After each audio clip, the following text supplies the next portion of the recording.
Hello, I am Gauche. The video we are reviewing is used under a Creative Commons Attributions license, meaning the reuse and alteration of the original video is entirely allowed, even without my critique.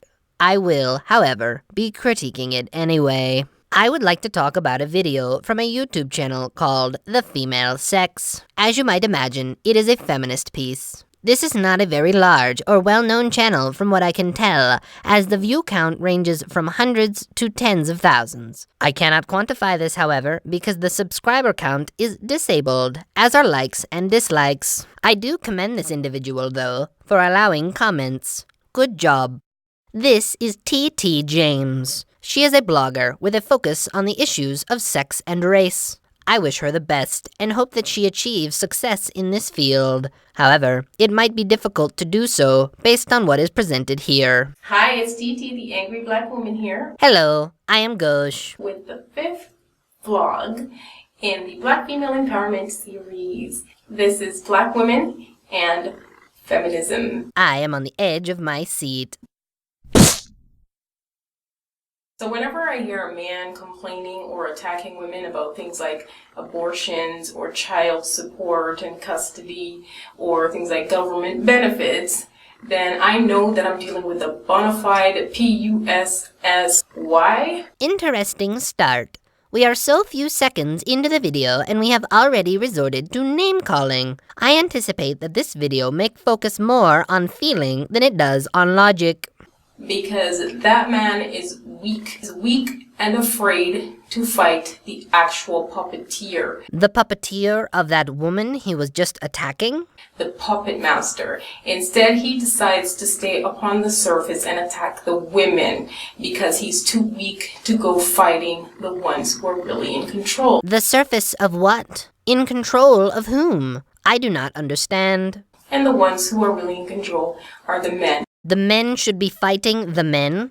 Why? To what end? So this feminism, which was designed by men... Feminism wasn't designed by anyone. It is a movement of similarly minded individuals. However, if anyone had a hand in the design of feminist goals, it was the women behind the movement in the 1800s. That is, unless you are implying that men conspired to create feminism to keep females occupied with petty things, which would indeed explain many of modern feminism's current failings. Designed by men of a certain socio-economic racial group was not meant to be for the empowerment of any female, not white females, and most definitely not black females. And certainly not strong, independent black females who don't need no man. She does seem to be serious, though. She appears to genuinely believe that feminism is a white male conspiracy for the domination of women. It is strange that she is so quick to take up the feminist torch, considering that it was so recently in the hands of disgusting white male scum.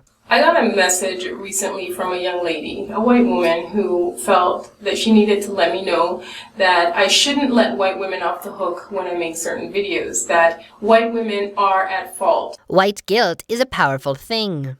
That they have done some vicious things in the past, like they will have sex with black men and then cry rape. But feminism tells me to believe any woman who cries rape without evidence.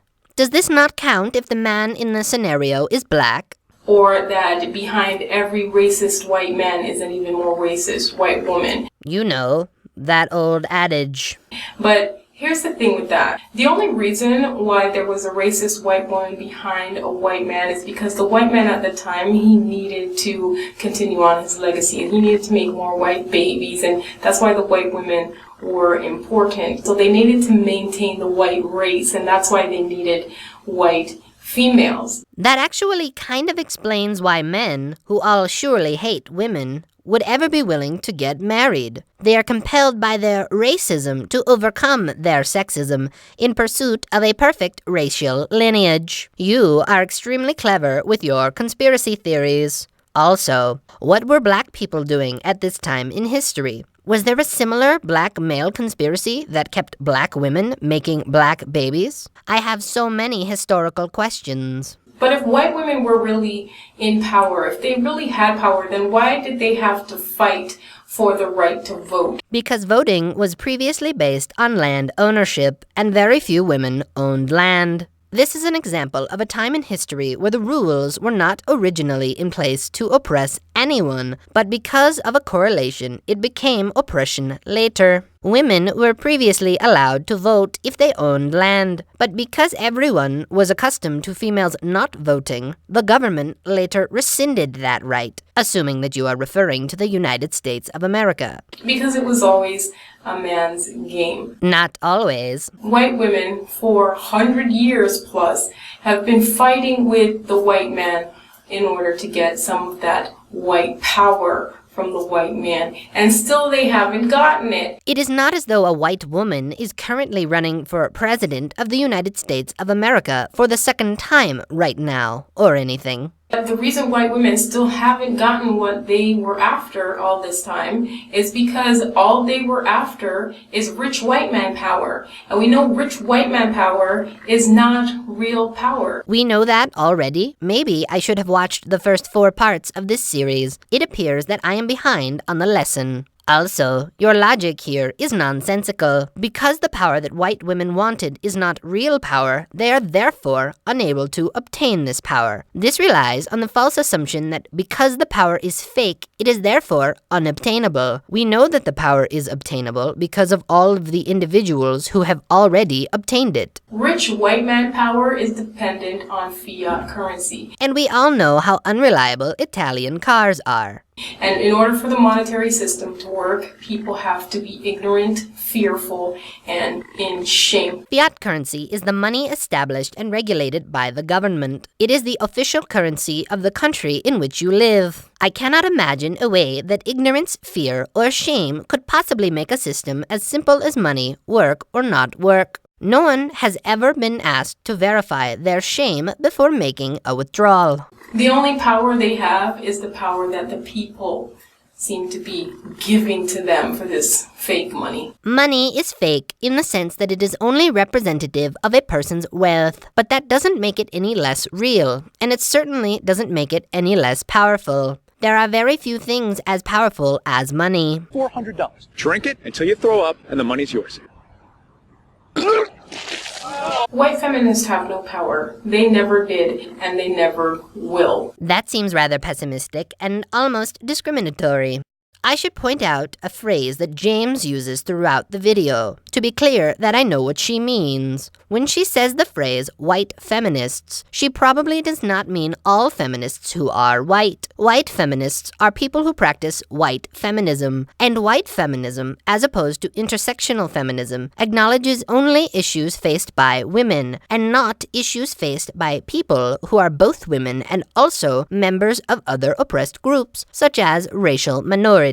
White feminists have no power. They never did, and they never will. The only power that these white women have is the power that the white men are willing to give them. Strange. You just used the words white feminists and white women interchangeably. It's almost as if your qualm is not with white feminism, but instead with white people. Maybe I am giving you too much credit. The white men use them in order to achieve certain, and that's why Prime Minister Justin Trudeau had to put white women in power. Actually, it is because it would have been illegal for him not to. According to the Employment Equity Act, he was required to bring women into his cabinet. It was not to achieve certain ends, unless those ends were to follow the law.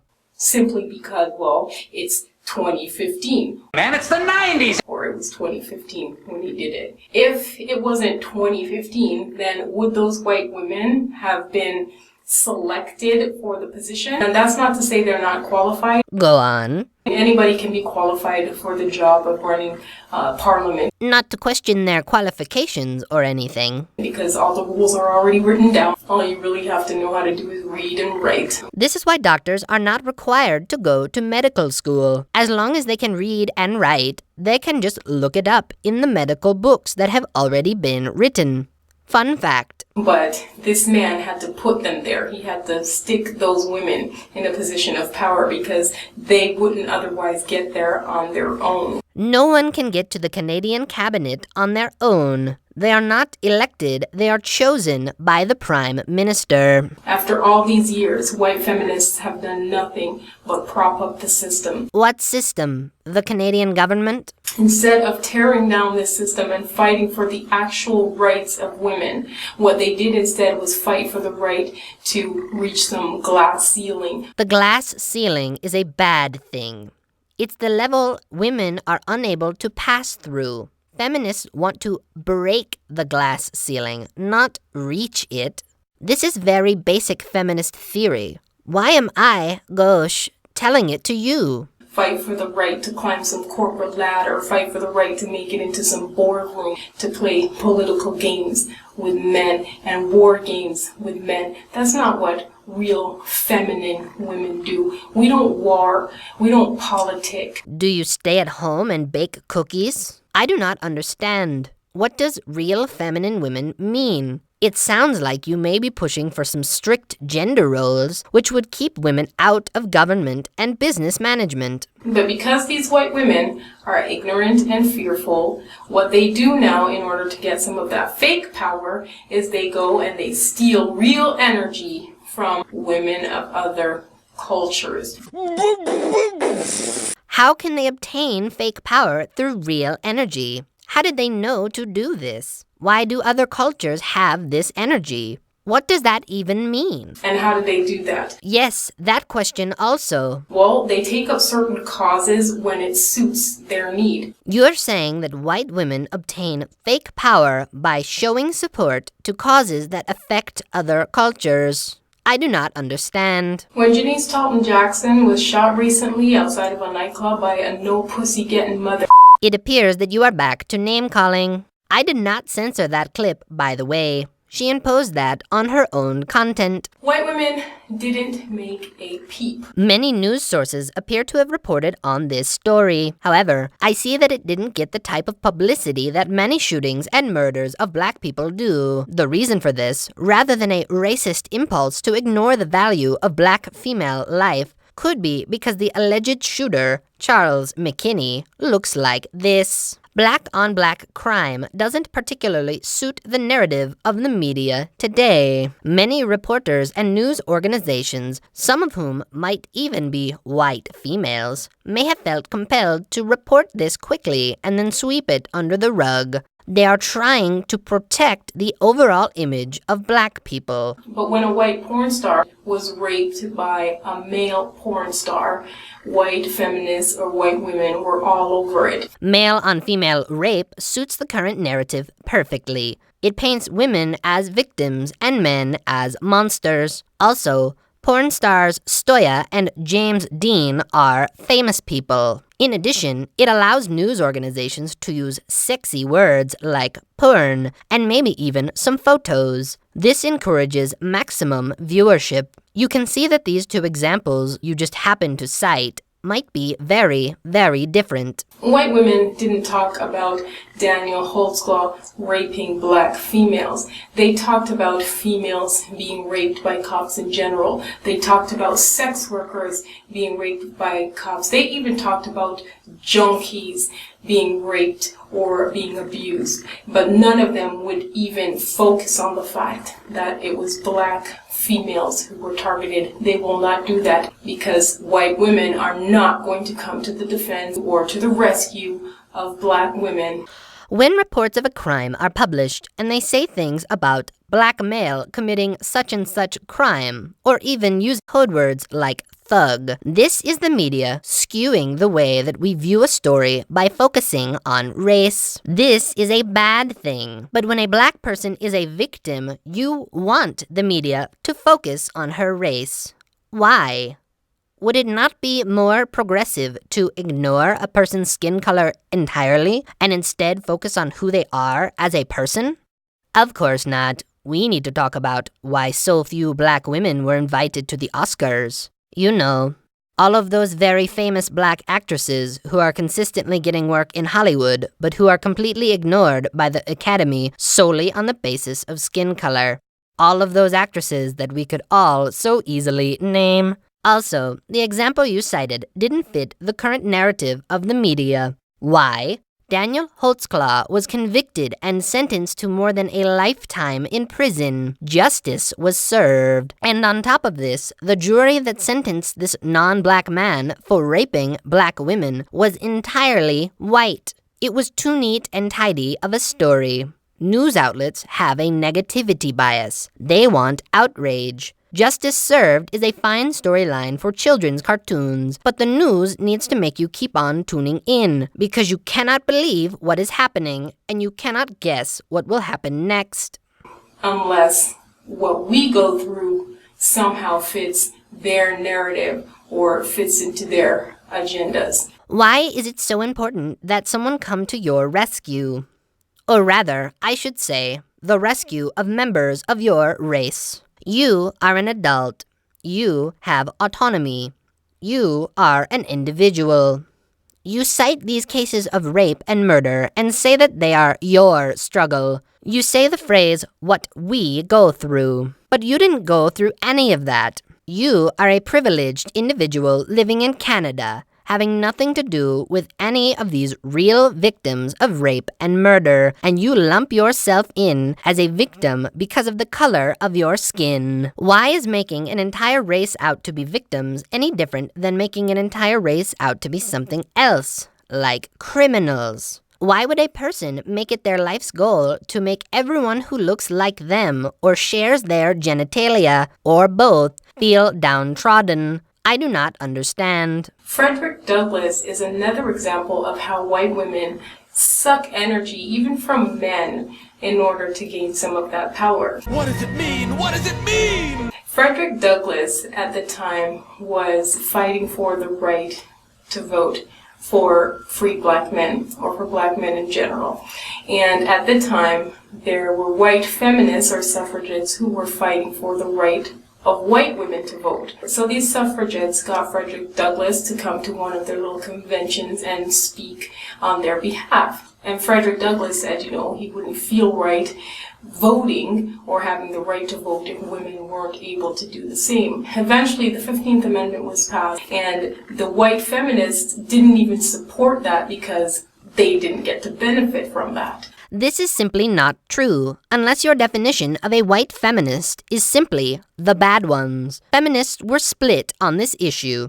The NWSA, which represented radical feminists, did not support the 15th Amendment from an all-or-nothing standpoint. As in, if it doesn't help all of us, it is not good enough. It is selfish to block other people's rights just because you want yours too. But some people are selfish. The AWSA, which represented less radical ideas, were very supportive of the 15th Amendment. It's almost as if radical feminism was the problem. Which is strange considering that you yourself are a radical feminist who believes that the only people with real power are minorities, and that white people have to suck their energy away to have any for themselves. Yet somehow, in this fictional fantasy land, these powerful non-white warlocks are still irreparably the lowest rung of society, and we all need to feel very bad about it. So why are black women so caught up in this white feminism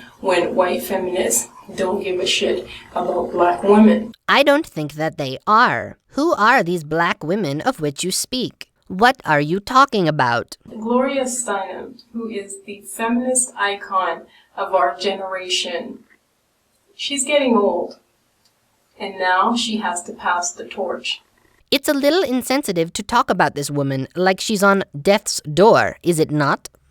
She's not passing it to a white feminist. Oh, no. She's passing that torch on to black women. Well, that seems very racially specific. Gloria Steinem, and she's referring to black women, said, "I thought they invented the feminist movement.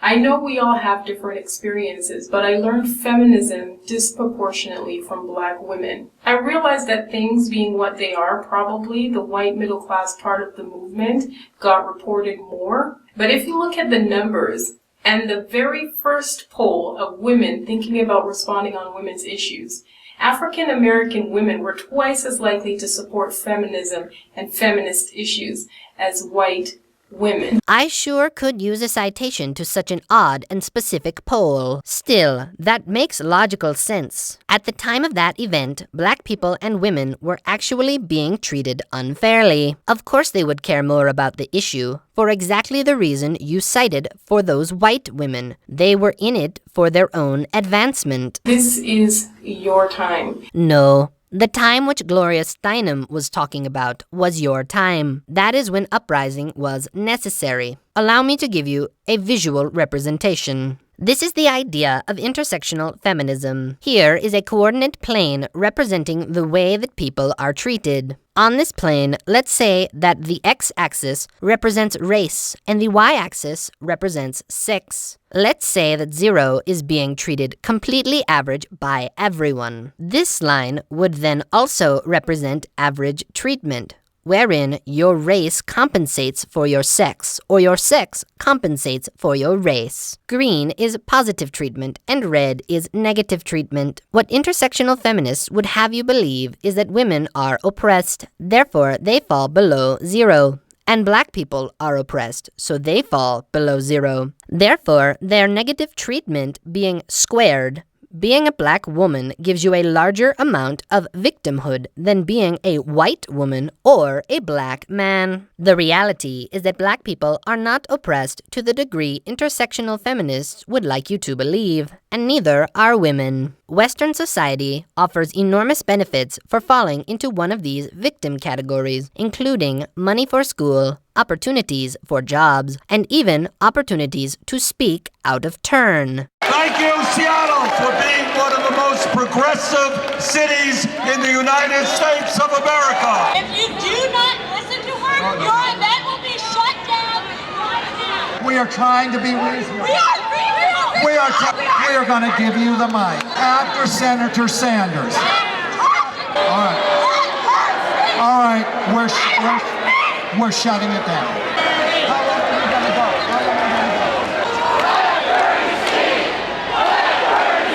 We have been saying all along that we're fully supportive of the Black Lives Matter movement. Why? We are going to let them have a little time at the mic. I will speak when everyone is ready. I'll wait. While we spend $210 million building a new jail to imprison black children. Initially, the idea of these advanced opportunities was to level the playing field. But the field is already mostly level. Americans are currently living under a black president, and Americans will possibly be living under a female president very soon. Realistically, the way that black women are treated in the West would fall closer to this area. Most people are very careful not to offend anyone, and schools and organizations take great strides to ensure that they don't look racist or sexist by bringing in as many women and/or racial minorities as possible. This is your intersect. Maybe this power you speak of is real after all. Your victimhood gives you your strength. And you need to come into your true power. Even your girl Beyonce is telling you to get into formation. Well, that is a foreboding image, especially coming from Beyonce.